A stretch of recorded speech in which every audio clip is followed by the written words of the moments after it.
Welcome back, everyone. Today we're going to be making a video which for me is probably pretty painful. We're going to be taking a look at the worst loss of my entire chess career. So to set the stage, this is a game that was played in 2014 between myself and Magnus Carlsen.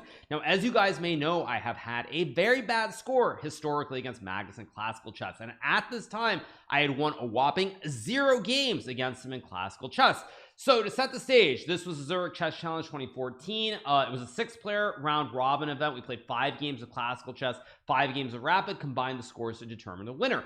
Now, I got off to a pretty good start. I drew my first round against Fabiano Caruana, and I won my second round with a black piece in a very nice Berlin game against Vichy Anand. So in the third round, out of the 5 rounds of classical chess, I had white against Magnus Carlsen.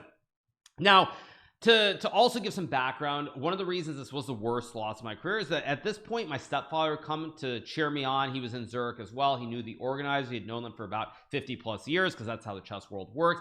But it's worth noting that my brother was also coming into Zurich to catch the last couple of games of the classical as well as the rapid. So here in the third game, I have the white pieces, 1.5 points out of 2. I start with d4 against Magnus. He plays knight to f6, c4, e6.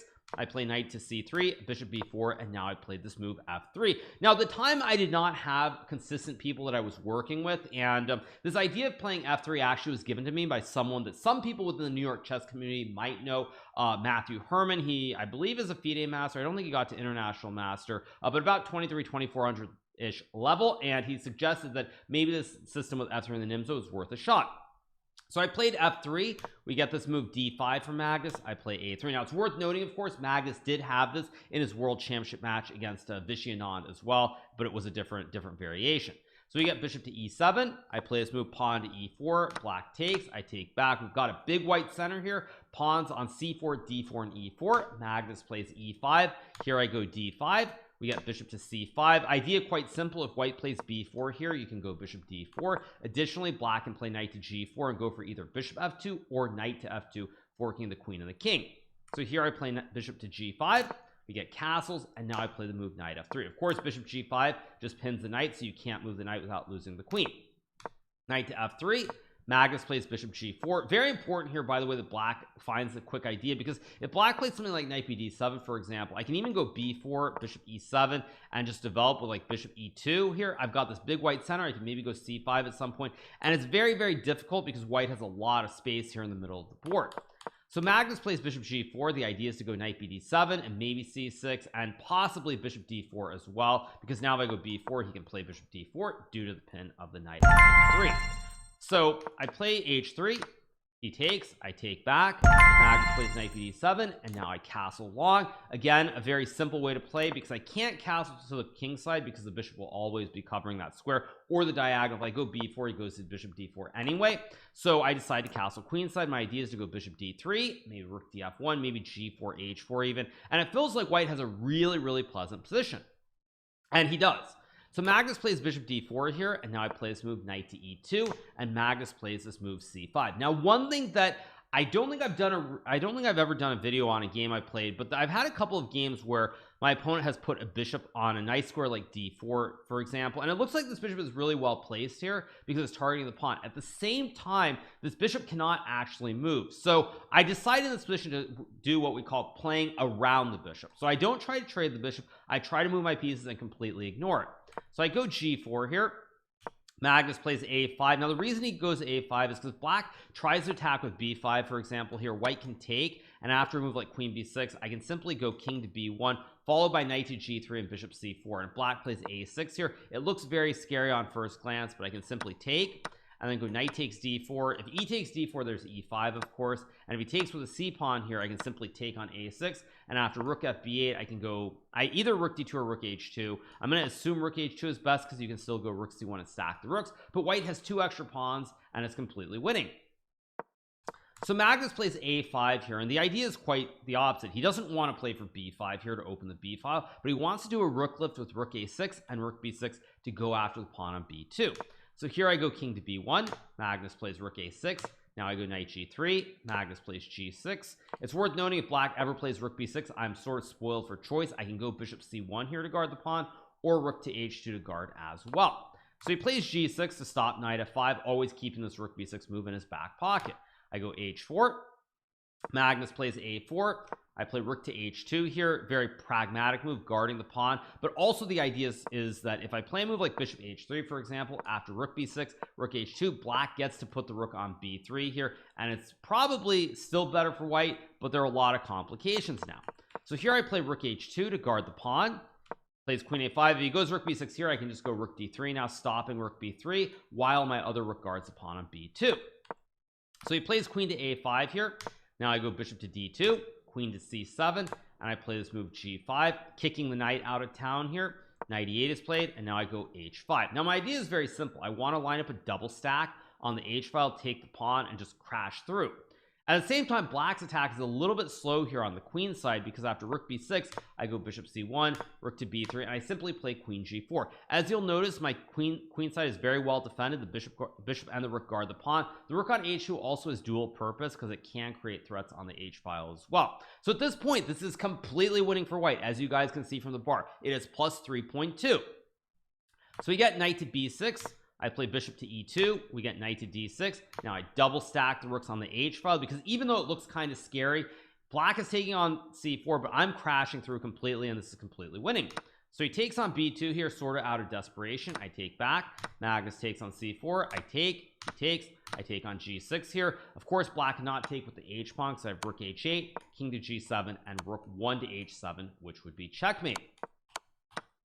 If black takes with the f pawn, for example, here, there are a couple ways to win, but probably the cleanest is to go queen e6 check, because if black moves the king, I can always take on h7. But after rook to f7 here, I can go rook takes h7, rook takes b2, and now I have king a1 here, because black simply cannot check me anymore. If he goes rook a2, I just take, nothing more to do. If he goes rook b1, I just take with the king. And it's very important black does not have queen b6 check here, because I can trade the queens.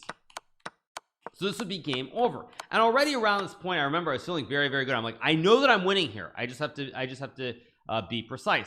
The one problem, however, that I will note is that in this game, which I did not mention yet, is I had used a lot of time already here, so I was a little bit low on the clock. So here Magnus goes queen to b6, and now I play this move g7, which is the best move, by the way. I do not want to take on h7, because after king to h8, now the pawn shields the king on h8, and I'm actually losing here because black's attack is too fast.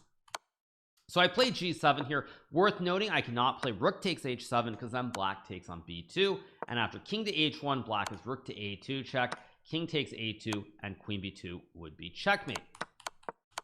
So here I go g7, rook to d8 is played, and now I play this move queen to h4, lining up the legendary triple stack here, and everything's looking amazing, because now if black takes, I just go king a1, and again, Magnus cannot check on a2 or b1, because I simply take and I cover the square. Rook b1, I just take with the other rook, so it's all over. As you guys can see from the bar, it's plus 8. Now somewhere around this point, it's worth noting, somewhere around this point, I don't know if it was this exact moment, but I was aware of the scene, because it was being played in the Savoy Hotel in Zurich, a very small sort of playing hall. Maybe there could be about 40 to 50 people seated watching the games, and out of the corner of my eye, I saw my stepfather was talking to the organizer. So I saw this out of the corner of my eye, and I could tell from their reaction they were in a very, very good mood. So out of the corner of my eye, I saw this, and I was thinking to myself, okay, so I knew I was doing well. But additionally, on top of that, I also was aware that my brother was arriving within the hour to watch the game. So all these emotions are going through my mind. At the same time, I have to try to play my best chess. And this is winning here. I play knight to f5. I get the golden knife on f5 here. There's knight e7, knight h6. Magnus plays rook to e8 to stop it. And here you can tell that white has to be winning. I have a great knight. I have the queen and the rook. How on earth can I ever mess this up? So here I play queen g4, which is okay. Queen h3 is actually probably a little bit better, because it stops knight d6, because then I can take and there's a checkmate. It also stops queen b6 here, because again there's checkmate in 1. So by going queen g4, this does allow Magnus to play queen b6 here, and now the queen at least gets to move away. So here I go queen h3, Magnus plays queen g6. Now it's worth noting that in this point, after queen h3, queen g6 here, what I probably should have done is not what I did in the game, obviously, but probably here I should go something like queen h4 to guard the pawn, and then after b5, something like d6 here. Alas, I don't do that. Here I make a horrible blunder by playing d6. Horrible blunder. Now again, at this point, like, I knew that I should be winning, but I couldn't quite find the win, so I thought, okay, if I go d6, he has to give up the knight, surely that's winning. The only problem is that, as you'll see, after d6, knight takes d6 takes and rook d8, it is not trivial at all to play here anymore, because if I move the knight back to f5, which is a natural reaction, there's rook to d1 check. If I go to a2, he has a check on e6, king b1, and then he has queen b6 check, and king c2, queen b1, king c3, queen b3 would be checkmate. So I can't really put the knight on f5, which is where I want to put it. So at this point, I think I used a bunch of time, and I panicked and I played the wrong move. I played this move, knight to c4. Now, this does not throw the game away from the standpoint of where I should lose the game, but any chance of winning are gone.